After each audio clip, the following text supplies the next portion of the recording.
안녕하세요. 네, 이번 시간에는 가장 많이 나오는 질문이 될 수도 있겠네요. 네, 1분 자기소개. 1분 자기소개와 이제 스피치하는, 그리고 또 면접관이 싫어하는 행동도 좀 말씀을 드릴 텐데요. 일단 기억을 해 두셔야 될 게 1분 자기소개가 과거에는 무조건 시키는 정도의 수준으로 많이 나왔는데 너무 외워서 전달하는 느낌을 주다 보니까 이제는 1분 자기소개를 참 덜 묻는 경우도 있고요. 처음 시작하는 질문이 자기소개해보세요가 아니라 강점을 얘기해보세요라는 질문으로 바뀌어가는 경우들도 있습니다. 즉 전달하는 느낌을 주는 게 아니라 나에 대한 강점을 잘 표현해야 되는 게 1분 자기소개가 아닌가 생각이 들고요. 시간은 지금 1분이지만 1분, 3분, 5분도 있을 수 있습니다. 거기에 맞게 그 회사별로 자기소개에 시간이 주어진 데가 있다면 준비를 해 두시고요. 통상적으로 1분을 준비하는데 그러면 1분이라는 건 시간을 쟀을 때 과연 짧은 시간인가? 절대 짧지 않습니다. 충분히 본인의 사례를 얘기하실 수 있으니까 1분 자기소개에 철저한 준비가 필요할 것 같습니다. 자, 지금 보시는 표는요, 1분 자기소개를 떠나서 일단 말하는 기법에 대한 기본적인 툴이에요. 만약에 면접관이 질문 던졌습니다. 자, 본인께서 가장 힘들었던 경험은 무엇입니까? 라고 한다면 첫 번째 나와 있는 게 뭐죠? 맞습니다. 결론부터 제시한다. 제가 지금 가장 힘들었던 경험은 이런 부분들이 힘들었고 이렇게 했었다. 이런 식으로 얘기하는 방식의 하나의 결론위주 답변법인데요. 그걸 1분 자기소개 형태로 얘기를 한다면 뭔가 한 줄 PR을 통해서 자신을 기억시킬 수 있는 결론을 먼저 제시해 준다라고 생각하시면 될 것 같습니다. 자, 그리고 왜 이 결론을 제시했던 이 부분과 같은 사람인가를 표현해 주는 게 두 번째이고요. 그다음 마지막으로 내가 잘할 수 있다는 부분을 마무리로 해주는 방식으로 생각하시면 될 것 같습니다. 이 내용을 바탕으로 1분 자기소개를 한번 작성하고 또 발표하는 방법 알려드리도록 하겠습니다. 일단 1분 자기소개를 보면요. 3개 정도를 준비는 하셔야 될 것 같아요. 왜 1분 자기소개를 이렇게 많이 준비하냐? 이렇게 생각하실 수도 있는데 면접을 한 번 보고 끝날 수도 있지만 면접을 또 임원까지 갈 수도 있고요. 그리고 면접에서 여러 가지 질문이 나오는데 이렇게 1분 자기소개 내용을 잘 준비해 놓으면 그 질문에 답변을 하실 수도 있기 때문입니다. 첫 번째는 직무 중심 자기소개입니다. 이거 굉장히 중요할 수 있습니다. 왜냐하면 첫 번째로 여러분들이 면접을 보게 됐을 때 실무 면접을 주로 보게 되다 보니까 직무에 대한 중심 자기소개를 준비하실 필요가 있겠죠. 그래서 직무 중심 자기소개. 내가 이 직무를 잘할 수 있습니다. 라는 걸 보여줄 수 있는 자기소개가 나와주면 좋을 것 같고요. 두 번째로는 인성 중심 자기소개입니다. 인성 중심 자기소개, 이건 무엇을 뜻하느냐? 나의 가치관, 또 나의 성향, 나의 성격, 이런 것들이 이런 강점을 가지고 있어서 그래서 내가 일을 잘할 수 있다. 이런 부분들을 보여줄 수 있겠네요. 우리가 자기소개서 부분에 다뤘던 스토리 부분에 다뤘던 어떤 아르바이트 경험에서 효율성 이런 것도 여기서 효율성이라는 부분을 높이기 위해서 노력하는 경험이 많다라는 인성적인 측면으로서 비춰질 수도 있습니다. 자, 그리고 강점 중심 자기소개네요. 이거 하나만큼은 내가 다른 지원자에 비해서 잘 하는 것 같다. 잘 보여줄 수 있다. 라는 부분이 있다면 그게 바로 강점 중심 자기소개가 될 수 있습니다. 즉, 이 3가지 정도를 준비해 두시면요. 여기서만 끝나는 게 아니라 뭐 다른 질문에서도 활용하실 수가 있어요. 그래서 이 3가지는 꼭 기억을 해 두셨다가 만들어 보시면 좋을 것 같습니다. 자, 그럼 만드는 툴을 한번 보도록 할까요?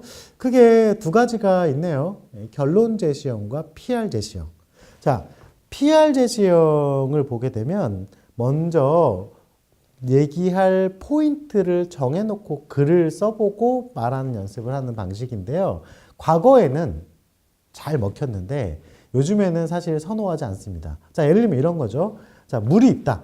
그러면 물 같은 지원자입니다. 라는 그런 포인트를 물로 놓고 거기에 대해서 어떤 사례적인 측면을 넣는 것.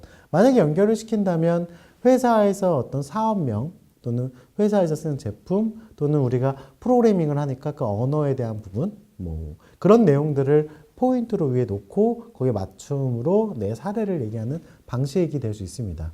하지만 이 방식은 지금 쓰기에는 좀 식상한 느낌을 줄 수도 있으니까요. 한번 고민해 보시고 작성을 해 보셔야 될 것 같고요. 제가 좀 중점적으로 말씀드리고 싶은 건 결론 제시형입니다. 자, 1분 자기소개에서 뭐 보여주고 싶어요? 경험이 많은 걸 보여주고 싶습니다.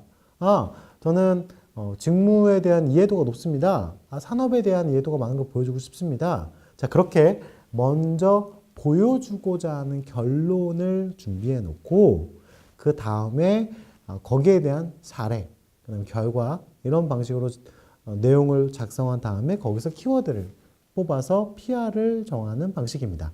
자, 이 두 가지 방식 중에 어떤 걸 선택하셔도 좋지만 제가 좀 권해드리고 싶은 건 어떤 이야기를 하고 싶은지에 대한 결론 제시형을 좀 활용하시면 좋을 것 같습니다. 자, 앞에 보시는 표 절대 잊지 않으셨으면 좋겠어요. 자, 이 표를 보면요. 결론 제시형을 작성하는 표인데요. 왼쪽에 PR, 이유, 사례, 결과, 결론 이런 식으로 나와 있습니다. 자, 이거는 어찌됐건 말하는 순서라고 생각하시면 될 것 같고요.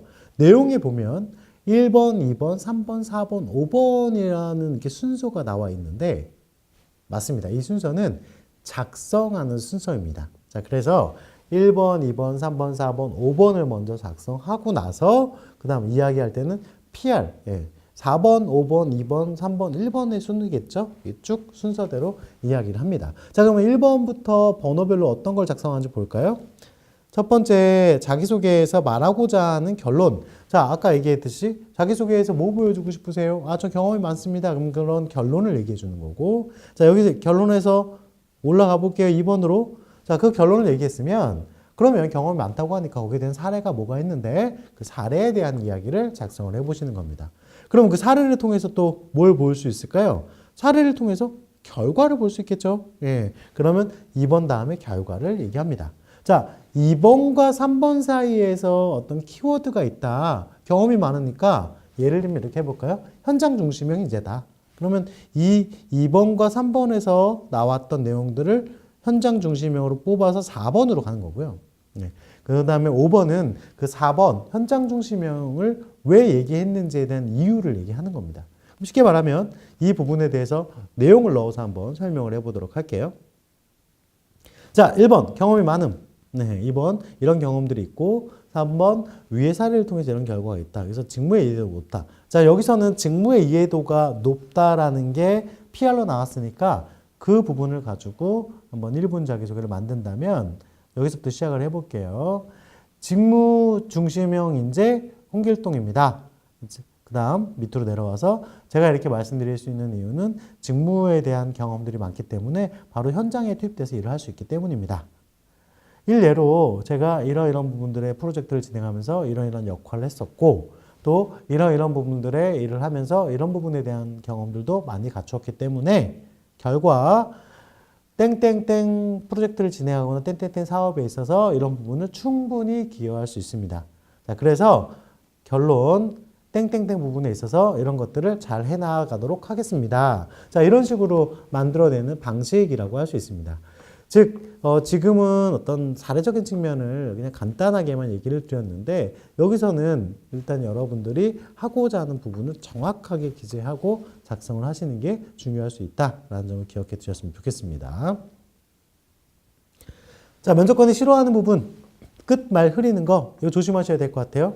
말 끝을 흐리다, 뭐뭐 했습니다 라고 끝나지 않고 뭐뭐 했습니다 이런 식으로 말을 먹거나 또는 면접관이 말씀 다 하셨습니까? 라는 질문을 하셨다면 분명히 끝맺음이 제대로 되지 않았을 겁니다. 그래서 끝 말 흐리는 걸 조심하셨으면 좋겠고요. 또 반대로 끝 말 늘리는 게 있습니다. 제가 그래서 이런 부분도 제가 그래서 이렇게 좀 끊어줬으면 좋겠습니다. 말을 늘리는 경우에는 약간 전문성에 있어서 부족함이라는 걸 느낄 수가 있기 때문에 딱딱 끊어주는 연습을 하시는 것도 좋을 것 같고요. 그 다음 시선 처리. 자, 면접 때는 면접관의 눈을 보고 이야기를 합니다.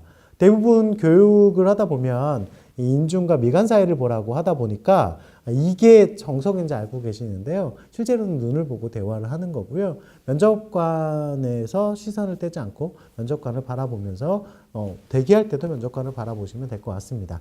그리고 이야기를 하실 때 면접관이 만약에 세 분이 계시면 질문을 주시는 분이 있으면 질문할 때는 그분을 바라보고 답변할 때는 A, B, C 세 분의 면접관을 골고루 바라보셔야 됩니다. 그게 기본적인 시선 처리가 될 수 있고요. 그 외에도 뭐 불필요한 추임새들도 많겠죠. 예를 들면 이런 얘기들을 많이 하시는데 사족이라고 합니다.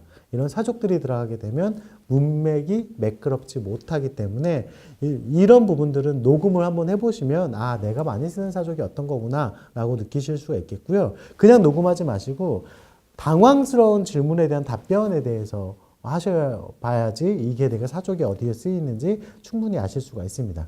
그렇게 사족을 체크해 보시는 것도 중요하고 제스처도 말씀을 드리면 제스처와 행동이 너무 많게 되면 자, 시선이 어디로 가시나요? 네, 역시나 손으로 갈 수 있습니다. 그래서 필요할 때만 제스처를 활용하시고요.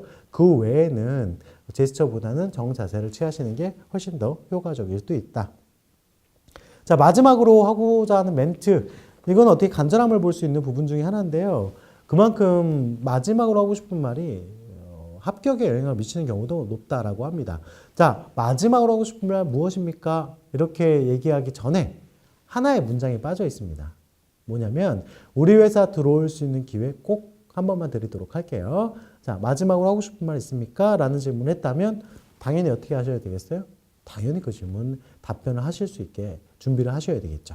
그래서 마지막으로 꼭 답변을 준비하시되 여기에 퍼센트지는 많이 나오는 부분에 대한 퍼센트지고요. 좀 퍼센트지가 작은 뭐 감성을 자극할 수 있는 거라고 해서 막 이렇게 울림을 얘기하고 감성적으로만 얘기하는 게 아니라 본인이 가지고 있는 부분들에 대한 것들을 함축적으로 정리하거나 또는 진정성 있는 답변을 해주시면 된다고 생각합니다. 예를 들면 뭐 인재상이 있으면 그 인재상에 내가 또 다른 인재가 되겠다는 부분들을 더 더해주는 것도 하나의 방법이 될 수 있다는 거고요. 실제로 그 회사에서 개발하는 부분에 대해서 나름대로 내가 프로그래밍을 해서 실제 해봤더니 이런 거를 더 하고 싶다, 꼭 하고 싶다라는 생각이 들었다든지 이렇게 얘기해 주시는 것도 하나의 방법이 될 수 있을 것 같습니다.